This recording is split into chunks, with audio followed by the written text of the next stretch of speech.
മക്കളുടെ ജാതകം ഞാൻ തിരുമേനെ ഒന്ന് കാണിച്ചു. എന്നായിരിക്കും ഒരു നല്ല മുഹൂർത്തം ഉണ്ടാവുക എന്ന് തിരക്കി.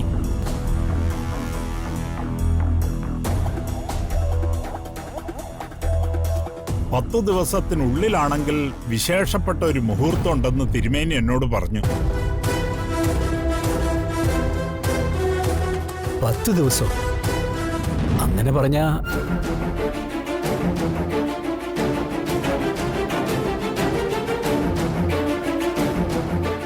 അത് കഴിഞ്ഞാൽ 6 മാസം കഴിഞ്ഞേ മുഹൂർത്തമുള്ളൂ എന്നാ പറഞ്ഞത്.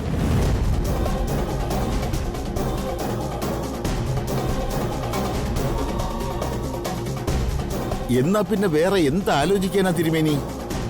കാര്യങ്ങളൊക്കെ ഓക്കെ ആണെങ്കിലേ 10 ദിവസം ധാരാളം മതിയെന്ന്. അതും ഇക്കാലത്ത് ഒരു കല്യാണം നടത്താൻ അത് പോരെ?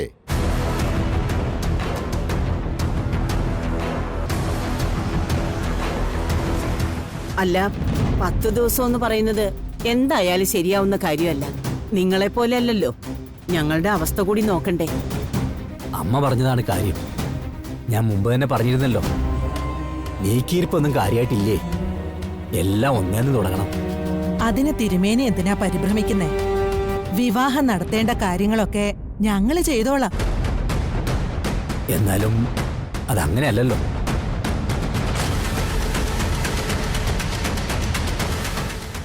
ഞങ്ങളുടെ ബുദ്ധിമുട്ടുകൊണ്ടാ പറയുന്നതേ.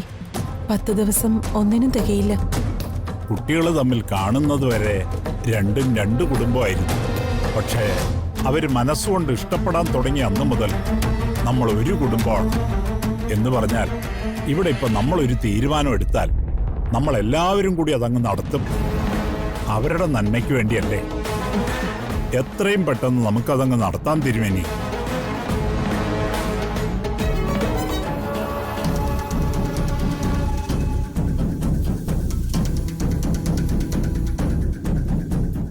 ശരി, എന്നാ പിന്നെ അങ്ങനത്തെ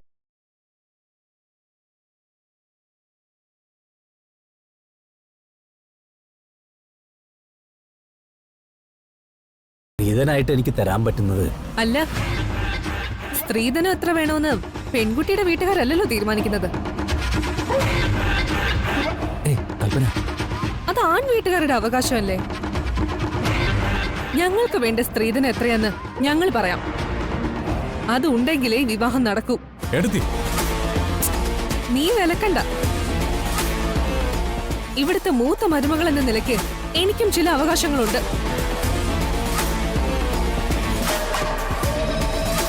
കൽപ്പന പറഞ്ഞത് ശരിയാണ്. കൽപ്പനയുടെ അവകാശങ്ങളെ നിഷേധിക്കാൻ പറ്റില്ല. ഈ വിവാഹം നടക്കണമെങ്കിൽ ഞാൻ ആവശ്യപ്പെടുന്ന സ്ത്രീധനം കിട്ടിയിരിക്കണം.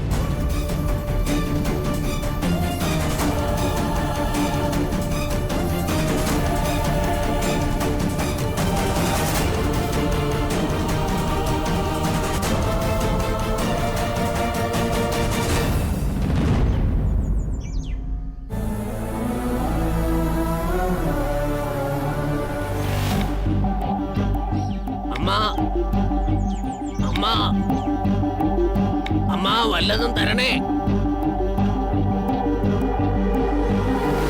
വല്ലതും തരണം മോളെ. നേരം വെളുത്തിട്ട് ഒന്നും കഴിച്ചിട്ടില്ല. ഇവിടെ ഒന്നുമില്ല, താൻ പോയെ. അങ്ങനെ പറയല്ലേ മോളെ, വിശന്നിട്ട് നിൽക്കാൻ വയ്യ. ഒന്നുമില്ല എന്ന് പറഞ്ഞില്ലേ, പിന്നെ എന്തിനാ ഇവിടെ കിടന്ന് ബഹളം വെക്കുന്നേ? വിശന്നിട്ടല്ലേ മോളെ, ഒരു നേരത്തെ ഭക്ഷണം.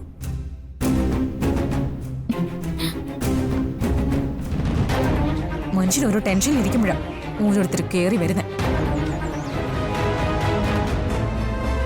മോളെ, എനിക്ക് വിശക്കുന്നു, കുറച്ച് ഭക്ഷണം തരുമോ? പിന്നമ്പുറത്തേക്ക് വന്നോളൂ, ഞാൻ ഭക്ഷണം എടുത്തു തരാം.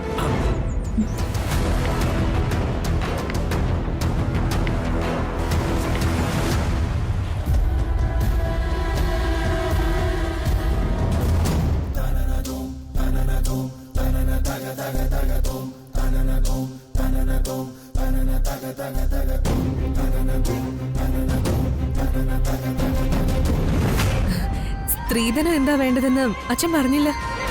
പറയാം. പെൺകുട്ടിയുടെ തൂക്കത്തിന് സമമായ തനി തങ്കം, അതാണ് ഞാൻ പ്രതീക്ഷിക്കുന്നത്. അച്ഛൻ ആരും ഇക്കാര്യത്തിൽ ഇടപെടണ്ട.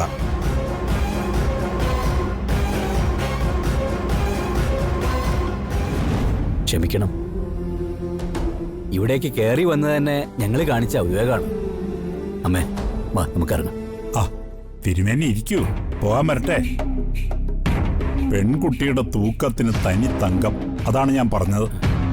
അതിന് തിരുമേനി പ്രത്യേകിച്ച് ഓടി നടക്കണം എന്നില്ല. തങ്കം പോലൊരു പെൺകുട്ടിയെ നോക്കി വളർത്തിയ അച്ഛന് അതൊരു ഭാരമല്ല. സ്ത്രീധനമായിട്ട് തിരുമേനിയുടെ മകളെ തന്നെയാണ് ഞാൻ ചോദിച്ചത്.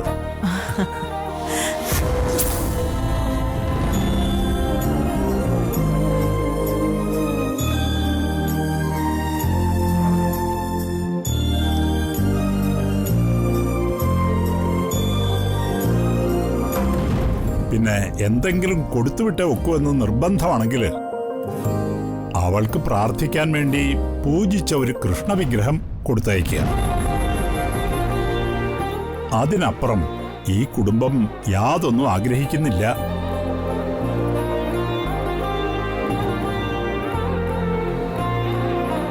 ഈ പറഞ്ഞതായിരിക്കും എന്റെ മരുമോളുടെ മനസ്സിലും, അല്ലേ മോളെ?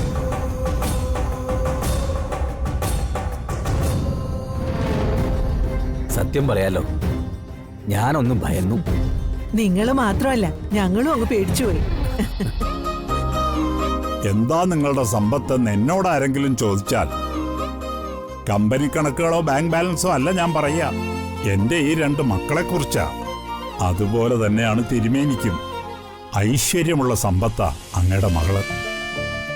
ആ സമ്പത്ത് ഞാൻ ചോദിക്കുന്നു, മനസ്സറിഞ്ഞിങ്ങ് തരും.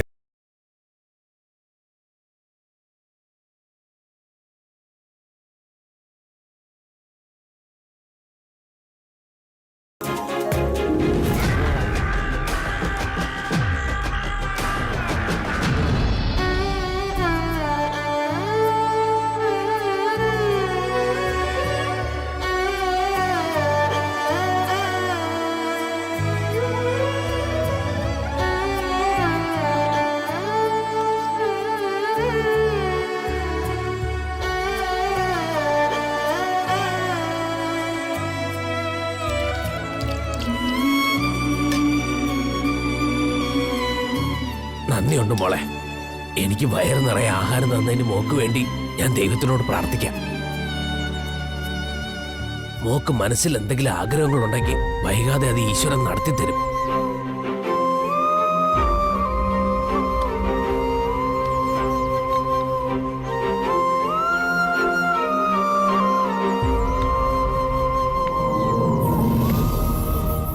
പാവം, എന്നെ പോലൊരു പാഴ്ജന്മത്തിനോട് എന്തിനാ ഒരു നല്ല വാക്ക് പറയുന്നത്? അതും പാഴായി പോവല്ലോ.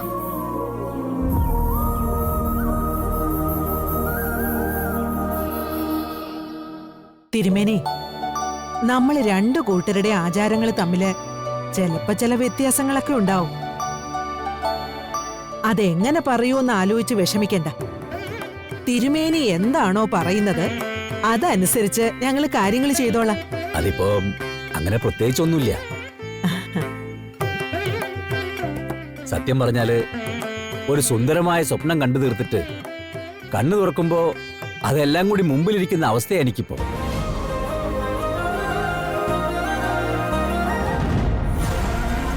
അമ്മയുടെ തിടുക്കം വിവാഹം നടക്കാൻ വേണ്ടി മാത്രമല്ല, എത്രയും പെട്ടെന്ന് വരുണിനും പ്രിയങ്കയ്ക്കും ഒരു കുഞ്ഞുണ്ടാവാൻ വേണ്ടി കൂടിയാ.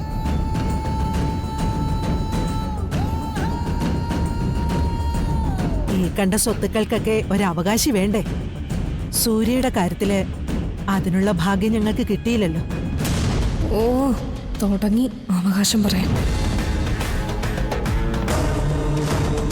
ഒരുക്കങ്ങളൊക്കെ ഇപ്പൊ തന്നെ തുടങ്ങണമല്ലോ എന്ന് പറയുകയായിരുന്നു. ഞങ്ങളുടെ കുടുംബത്തിന്റെ ഒരു കാര്യം ഇതാ, എന്ത് കാര്യം കൽപ്പനയാ പറഞ്ഞു തുടങ്ങുക. അത് നല്ല രീതിയിൽ തന്നെ അവസാനിക്കുകയും ചെയ്യും.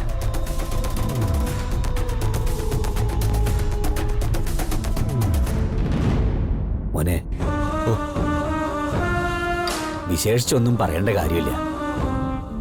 ഈ കുടുംബത്തിൽ പിറന്ന ഒരാളിൽ നിന്നും ഒരു തെറ്റും വരില്ല എന്ന് എനിക്കറിയാം. അച്ഛൻ പേടിക്കണ്ട. പ്രിയങ്കി സന്തോഷത്തോടു കൂടിയല്ലാതെ അച്ഛൻ ഒരിക്കലും കാണില്ല. ഞാൻ നോക്കിക്കോളാം. സന്തോഷായി. കാവലായിട്ട് എന്റെയും കുടുംബത്തിന്റെയും പ്രാർത്ഥന ഉണ്ടാവും നിങ്ങൾക്ക് എല്ലാവർക്കും.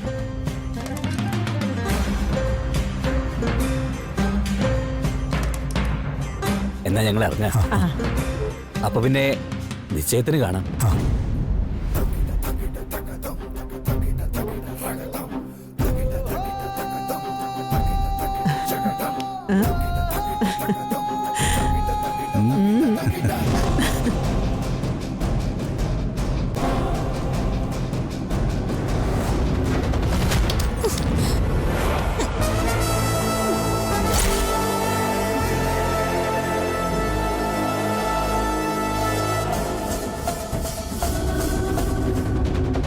എല്ലാം തീർന്നില്ലേ? 10 ദിവസത്തിനുള്ളിൽ കല്യാണം. അയാളെ മുടക്കുമെന്ന് വിചാരിച്ചിട്ട് ദിവസം അടുത്തിരിക്കുന്നു. ഇതിപ്പോ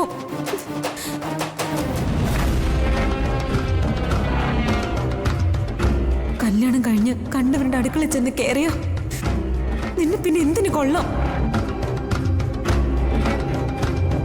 ഇനി അയാളുടെ കൈയും കാലും പിടിച്ച് അഭിനയിക്കാൻ സമ്മതിച്ചാൽ പോലും ഒരു നല്ല ക്യാരക്ടർ കിട്ടുമോ? ഒരു ഹീറോയിൻ ആവാൻ പറ്റുമോ? അമ്മയോ പെങ്ങളോ പിന്നെ കൂട്ടത്തിൽ നിൽക്കുന്നവൾ ആരെങ്കിലും അങ്ങനെയല്ലേ കിട്ടൂ? എന്റെ ഫ്യൂച്ചറാ പോകുന്നത്. എന്റെ ആഗ്രഹങ്ങളാ എല്ലാവരും കൂടി കുഴിച്ചു മൂടാൻ പോകുന്നത്. 10 ദിവസത്തിനുള്ളിൽ എന്തെങ്കിലും ചെയ്യാൻ പറ്റിയില്ലെങ്കിൽ മികച്ച നടിക്കുള്ള അവാർഡ് വാങ്ങേണ്ട ഈ കയ്യില് കൈവിലങ്ങായിട്ടൊരു മോതിരം ഇട്ട് തരും ആ കഴുത.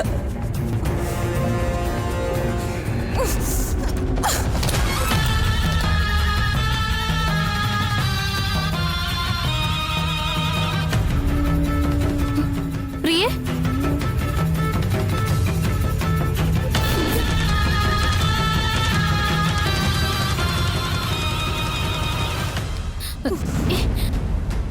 പ്രിയ എന്താ?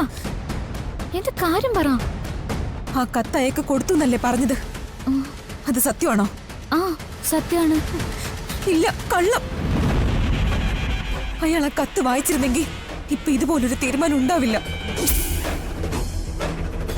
അതെവിടെയെങ്കിലും കൊണ്ടുപോയി കളഞ്ഞോ? ചോദിക്കുന്നത് കേട്ടില്ലേ?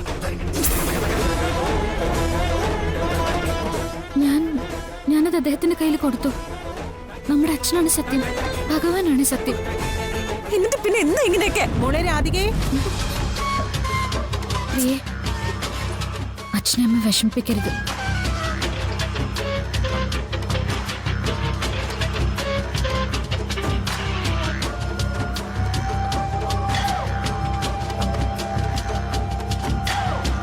അച്ഛനെ അമ്മയെ വിഷമിപ്പിക്കരുത് പോലും. എന്നെ വിഷമിപ്പിക്കാൻ നോക്കിയിട്ടല്ലേ?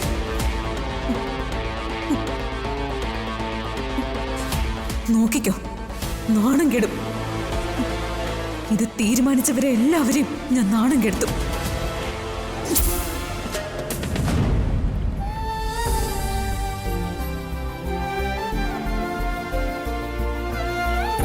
മറ്റന്നാള് നിശ്ചയ. എല്ലാവരും നല്ല സന്തോഷത്തിലാ. ഞാനും ആ സന്തോഷത്തിന്റെ കൂടെ നിൽക്കേണ്ടതാ. പക്ഷെ അദ്ദേഹം എന്റെ കണ്ണിൽ നോക്കിയാ പറഞ്ഞത് ഇഷ്ടമാണെന്ന്. തന്നെ കണ്ട ആദ്യ നിമിഷം മുതൽ എൻ്റെ മനസ്സിലുള്ളൊരു കാര്യം എനിക്ക് പറഞ്ഞേ പറ്റൂ.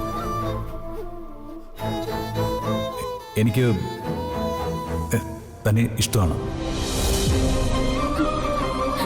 അതിപ്പോഴും എന്റെ ചങ്കില് തറഞ്ഞു കിടക്കുക. എന്താ സംഭവിച്ചെന്നറിയില്ല. പ്രിയങ്ക എന്തൊക്കെയോ പറയുന്നുണ്ട്. അവളോടത് തെളിച്ച് ചോദിക്കാനും പറ്റില്ല. എന്റെ കൃഷ്ണ, എന്നെ എന്തിനെങ്ങനെ പരീക്ഷിക്കുന്നു?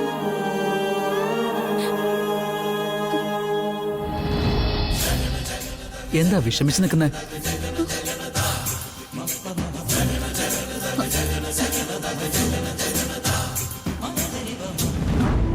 എനിക്ക് വിഷമമൊന്നുമില്ല. അങ്ങനെ പറയരുത്.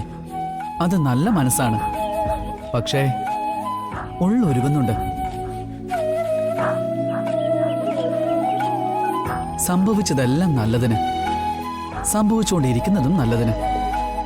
ഇനി സംഭവിക്കാൻ പോകുന്നതും നല്ലതിന്.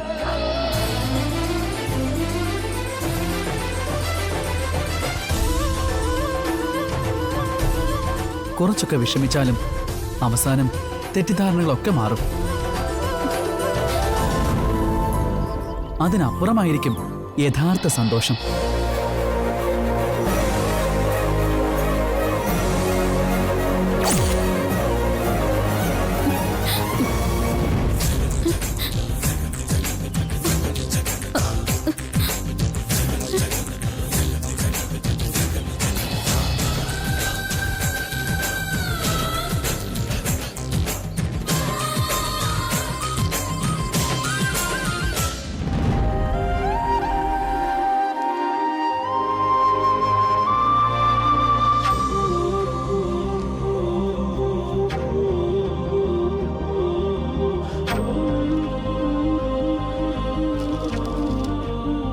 എങ്ങോട്ടാ?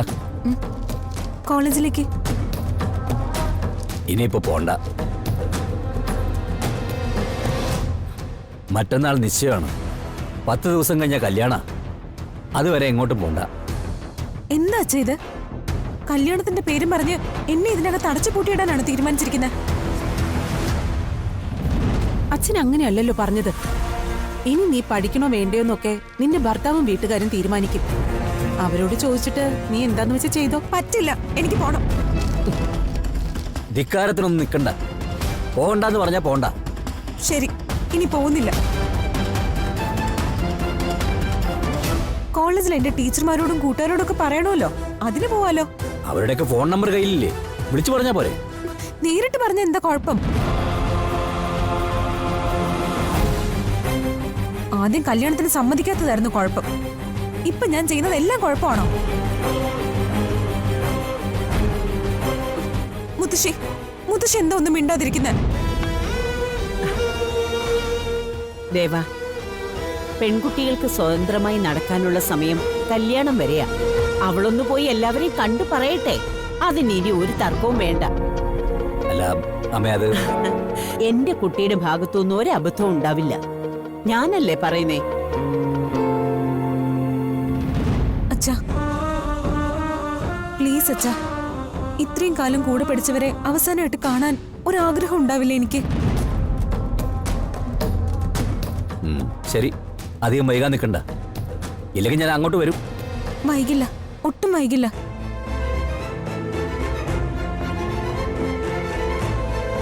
എന്താ കാണിച്ചു കൂട്ടാന്ന് ആർക്കറിയാം. പിടിച്ചു പൂട്ടിയിടാനൊന്നും പറ്റില്ലല്ലോ. പോയിട്ട് വരട്ടെ.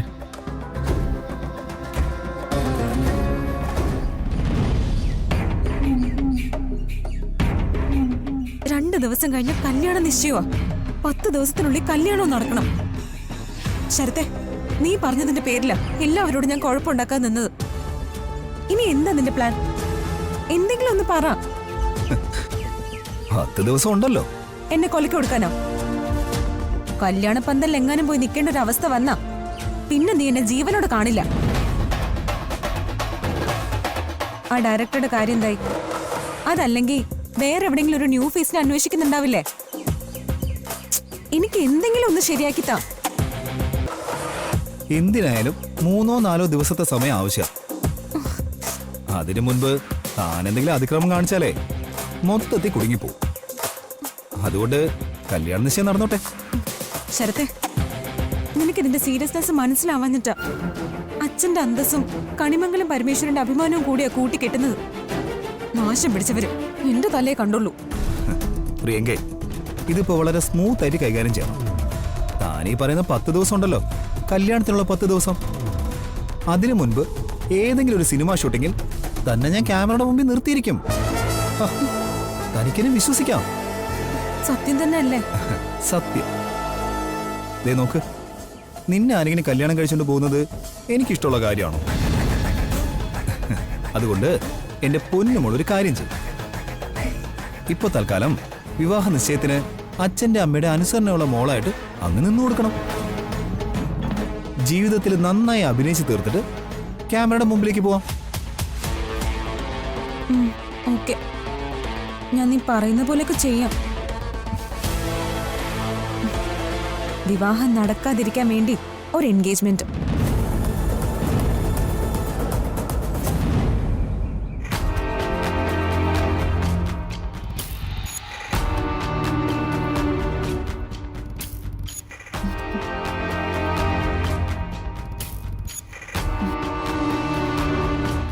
മതി ചേച്ചി. ഇനി നമുക്ക് കണ്ണാടിയിലൊന്ന് നോക്കാം. വാ വാ.